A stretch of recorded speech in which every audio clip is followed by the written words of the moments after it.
નમસ્કાર વિદ્યાર્થી મિત્રો, ધોરણ 12 સાયન્સના ભૌતિક વિજ્ઞાનના છેલ્લા લેક્ચરમાં આપણે પૂર્ણ આંતરિક પરાવર્તનની ઘટના છે કે જે વક્રીભવન દ્વારા મળે છે. બરાબર, જો ખાસ સમજ્યો છે પરાવર્તન પણ મળે છે એના દ્વારા, વક્રીભવન દ્વારા.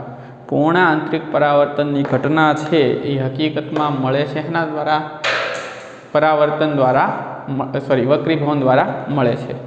હવે જ્યારે પ્રકાશનું ત્રાંસુ કિરણ ઘટ્ટ માધ્યમમાંથી પાતળા માધ્યમમાં જાય, જ્યારે પ્રકાશનું કિરણ ઘટ્ટ માધ્યમમાંથી ક્યાં જાય?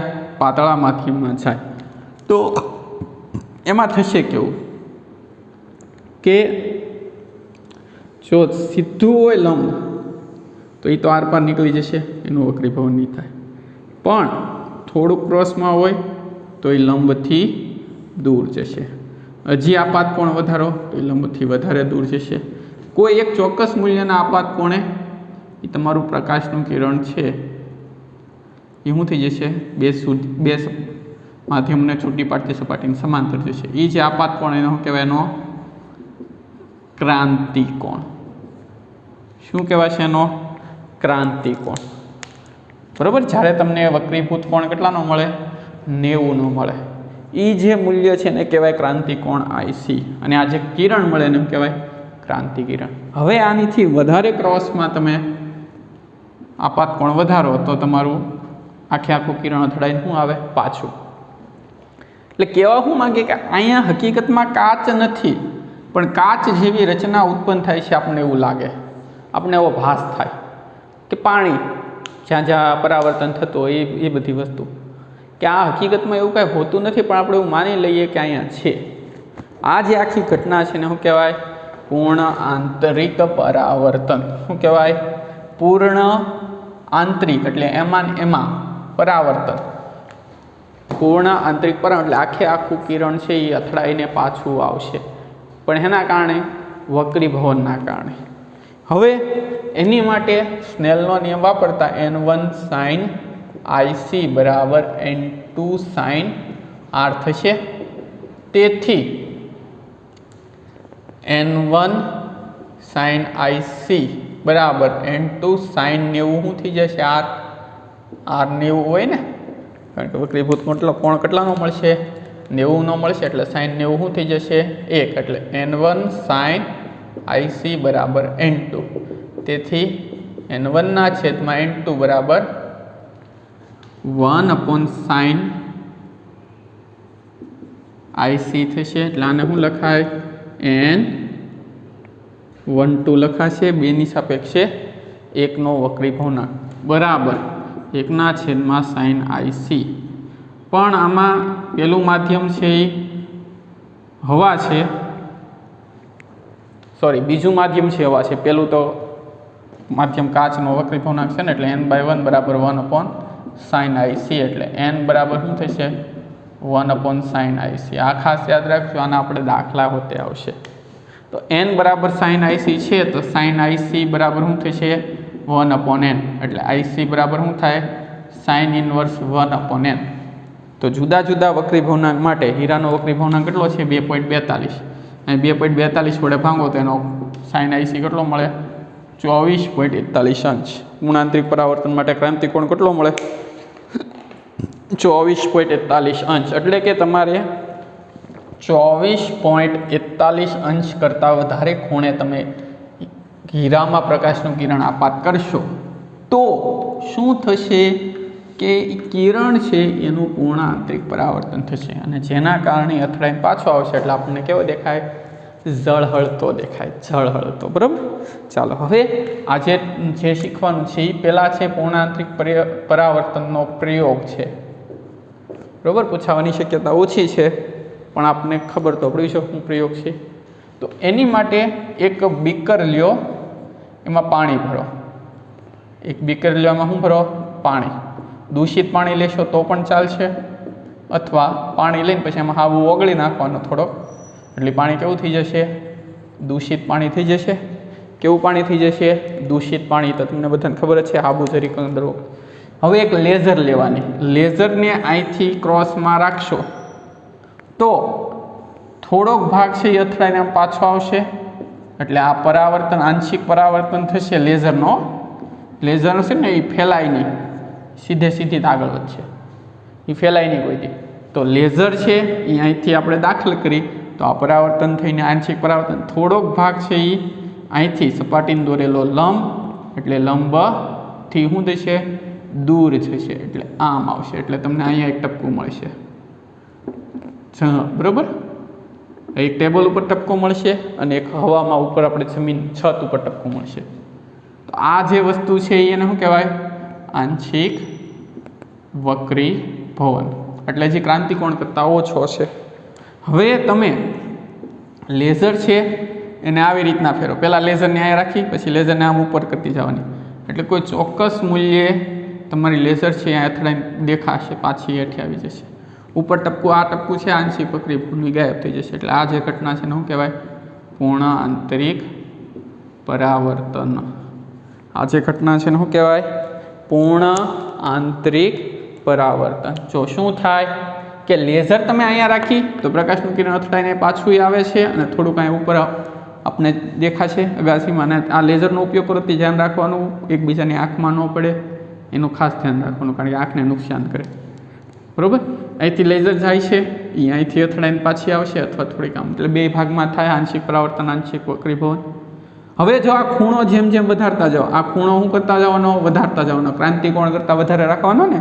જ્યારે આઈ છે એ ગ્રેટર ધેન આઈસી થાય, આપાત કોણ છે એ ક્રાંતિકોણ કરતાં વધારે થાય, ત્યારે એનું શું થશે, પૂર્ણ આંતરિક પરાવર્તન. તો લેઝર પહેલાં અહીંયા હતી, પછી હું ધીરે ધીરે લેઝર ઉપર લઈ ગયો, ધારો કે લેઝર અહીંયા પોગી, એટલે અહીંથી પ્રકાશનું કિરણો અથડાઈ નાખે, આખો શું આવશે, પાછો આવશે. તો આ વસ્તુ શીખ્યા. પછી એની વસ્તુ આપણે ટ્યુબમાં કરીએ છીએ, કેપ્સ્યુલમાં. બરાબર, ટેસ્ટ ટ્યુબ છે ને, ટેસ્ટ ટ્યુબ બધા પાસે કેમેસ્ટ્રીના પ્રેક્ટિકલની હશે તે. એમાં હાબુ લેવાનું, પાણી લેવાનું, હાબુનું દ્રાવણ લઈ લો. તો હવે અહીંથી લેઝર એક ચોક્કસ મૂલ્ય આપાત કરતા, ચોક્કસ મૂલ્ય અહીંયા લેઝર ચોક્કસ ખૂણે આપાત કરતા લેઝર અથડાઈને આવી રીતના આગળ વધશે. આ જે ઘટના છે એને પૂર્ણ આંતરિક પરાવર્તન થાય. આની આ વસ્તુ ઓપ્ટિકલ ફાઇબરમાં થાય. એમાં થાય ઓપ્ટિકલ ફાઇબરમાં આની આ વસ્તુ થાય છે, ખાસ યાદ રાખજો. ઓપ્ટિકલ ફાઇબર હોય ને, સીસીટીવી કેમેરામાં હોય ને ઓપ્ટિકલ ફાઇબરનો આખો વાયર, એની અંદર આખું ઓપ્ટિકલ ફાઇબર છે, એનો આકાર આપણે સમજી લઈએ, આગળ સમજવાનો આવશે તે. અહીંથી ચોક્કસ મૂલ્યના ખૂણે આપાત કરતાં એ પ્રકાશનું કિરણ અથડાઈને આવી રીતના આગળ વધશે. આ ઓપ્ટિકલ ફાઇબરની વાત છે. બરાબર, એ જ્યારે આપણે ઓપ્ટિકલ ફાઇબર એના ઉપયોગો છે એમાં શીખશું ત્યારે તમને વધારે ખબર પડશે.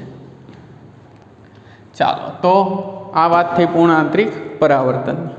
હવે એની પછીનો જે ટોપિક છે એ પૂર્ણ આંતરિક પરાવર્તન છે, એના ઉપયોગો છે, અથવા કુદરતી કઈ કઈ ઘટનાઓમાં એનો ઉપયોગ થાય છે.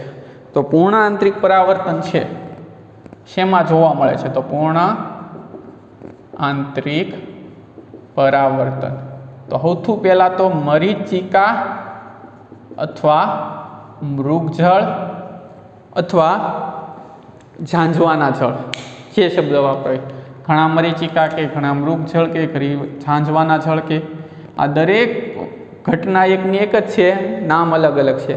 આ એક પ્રકારનો ભ્રમ છે.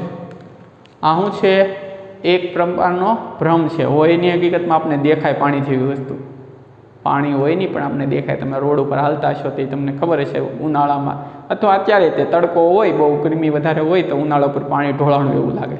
એ આ વસ્તુ ઝાંઝવાના જળ અથવા મરીચિકા અથવા મૃગજળ. અને રણ પ્રદેશમાં તો ખાસ આ વસ્તુ જોવા મળે. તો આ જે મરીચિકા અથવા મૃગજળ છે એ ઘટના થવા માટે સૌથી વધારે જવાબદાર હોય તો વક્રીભવન.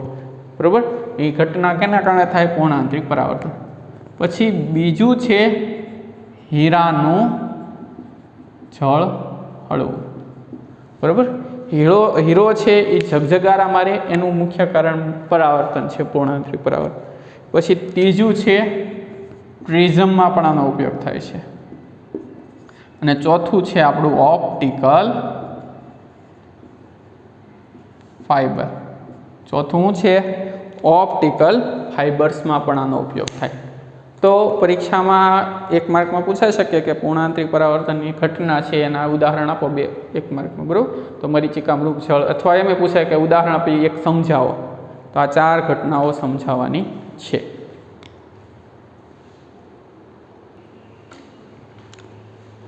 ચાલો, તો ખાસ યાદ રાખજો કે પૂર્ણ આંતરિક પરાવર્તનની ઘટના છે એ ઘટનાનો ઉપયોગ ક્યાં ક્યાં થાય? તો એક તો મરીચિકા મૃગજળમાં થાય, હીરાના ઝળહળવામાં થાય, પ્રિઝમમાં થાય અને ઓપ્ટિકલ ફાઇબરમાં થાય.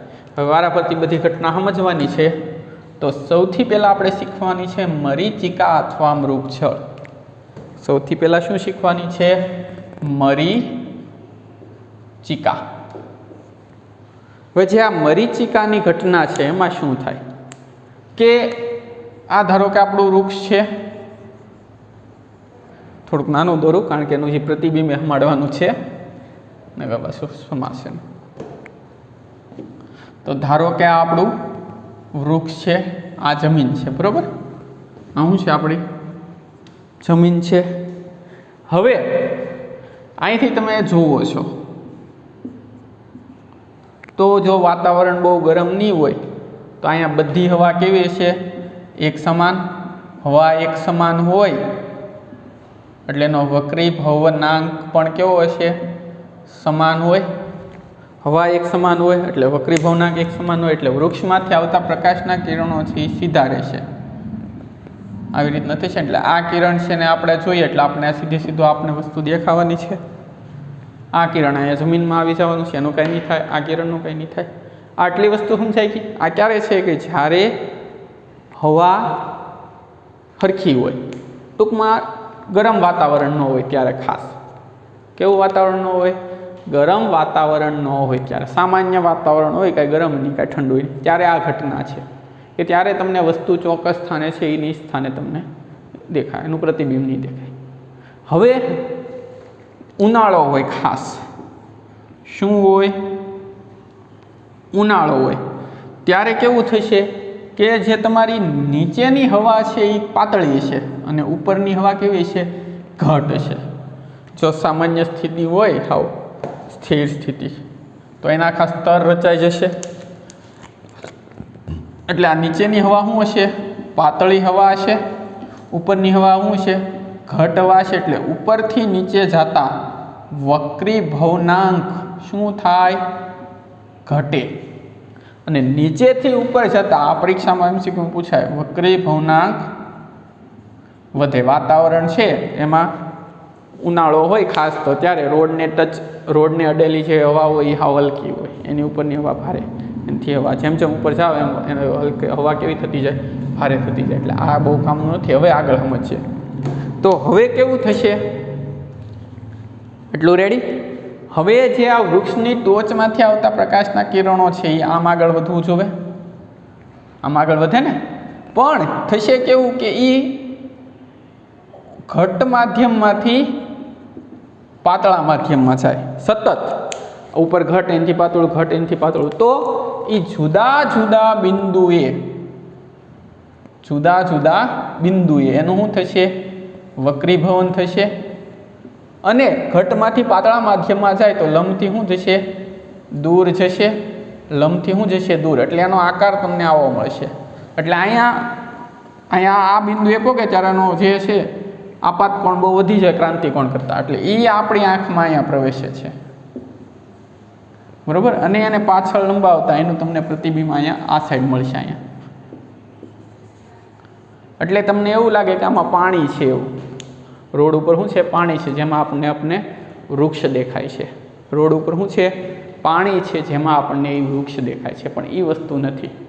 એ મૃગજળ છે એટલે કે ખોટું પાણી છે. આપણને એવો ભ્રમ થાય છે. હકીકતમાં ત્યાં કાંઈ હોતું નથી. આપણને શું થાય છે? ભ્રમ થાય છે. એટલે ત્યાં વસ્તુ કાંઈ છે નહીં. આપણને એવું લાગે છે કે ક્યાંક હશે ત્યાં, પણ ત્યાં કાંઈ હોતું નથી. આ વાત થઈ. થાય શું કે ઘટ માધ્યમમાંથી પાતળા માધ્યમમાં પ્રકાશનું કિરણ જેમ જેમ નીચે જતું જશે તેમ તેમ લંબથી દૂર જતું જાય. લંબથી દૂર જતું જાય એટલે અહીંથી આમ લંબથી દૂર જતું જાય એટલે આપાત કોણ વધતો જાવ ને એ પ્રમાણે આપાત કોણ વધે. એટલે એના કારણે કોઈ એક સમયે ક્રાંતિકોણ કરતાં આપાત કોણ વધી જશે ત્યારે એનું શું થશે? પૂર્ણ આંતરિક પરાવર્તન. એ પૂર્ણ આંતરિક પરાવર્તન થઈને આપણી આંખમાં પ્રવેશે. એટલા માટે આપણે એનું પ્રતિબિંબ આભાસી મેળવી શકીએ. પણ એ આપણે હકીકતમાં એની પાસે જઈને જોઈએ ત્યારે આપણને ખબર પડે કે એવું કાંઈ હોતું નથી. ખાસ ગરમીના દિવસોમાં ગરમ પ્રદેશોમાં મરીચિકા જોવા મળે, એની સિવાય રોડ ઉપર પાણી પડેલું આપણે દેખાય એ મરીચિકા અથવા ચાંચવાના જળ છે. બરાબર, આ બધી વસ્તુ આપણે ખબર જ છે. ચાલો હવે 28મો પ્રશ્ન છે. શું છે 28મો પ્રશ્ન? ડાયમંડ શા માટે ઝળહળે છે? બરાબર, તો હવે જે તમે બધાને ખબર છે હીરા ઘસવાવાળા શું કરે? પેલ પાડે. હીરા ઘસવાવાળા શું પાડે? પેલ પાડે. જે હીરો છે, ખાસ યાદ રાખજો, કુદરતી હીરો છે એટલો બધો ચળકાટ ન ધરાવતો હોય, પણ જે હીરા ઘસવું હોય એમાં ચોક્કસ ખૂણે પેલ પાડીને એને ચળહટતો બનાવશે. એટલે કે ખાસ હીરાનો વક્રીભવનાંક કેટલો છે? n બરાબર 2.42 અને એનો ક્રાંતિકોણ કેટલો છે? 24.41. બરાબર, આનું 2.42, આનું 24.41 અંશ. એટલે જો તમે તમારો આપાત કોણ 25 રાખવા, I છે ગ્રેટર ધેન 24.41 અંશ રાખશો, એટલે 24 કરતાં વધારે કોણ એક હીરામાં પ્રકાશ આપાત કરશો તો એમાં શું ઘટના આવશે? પૂર્ણ આંતરિક પરાવર્તન થશે. શું થશે? પૂર્ણ આંતરિક પરાવર્તન. એટલે હીરો છે એની અંદર પેલ એવી રીતના પાડવામાં આવે છે આખા કે એના કારણે તમે એની ઉપર પ્રકાશ આપાત કરશો ગમે એ ખૂણેથી, ગમે ત્યાંથી, તો એ ખૂણો 24 કરતાં વધારે, એટલે કે 25 કરતાં વધારે જ મળશે દર વખતે. દર વખતે કેટલો મળશે?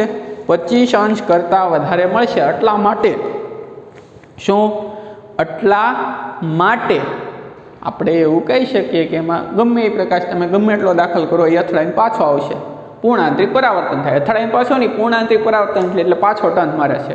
એટલે એના કારણે આપણને શું દેખાય છે? ઝળહળતો દેખાય છે. બરાબર, એની સૂત્ર સાબિતી છે એ કરી નાખજો. બીજું કાંઈ છે નહીં, નકર આગળ એમ થાય કે સમજાવવું પડે. બસ એટલું જ છે. એમાં પેલ પાડીને પ્રકાશિત કરવામાં આવે છે આપણને કુદરતી જે કાચો માલ હોય એની કરતાં વધારે.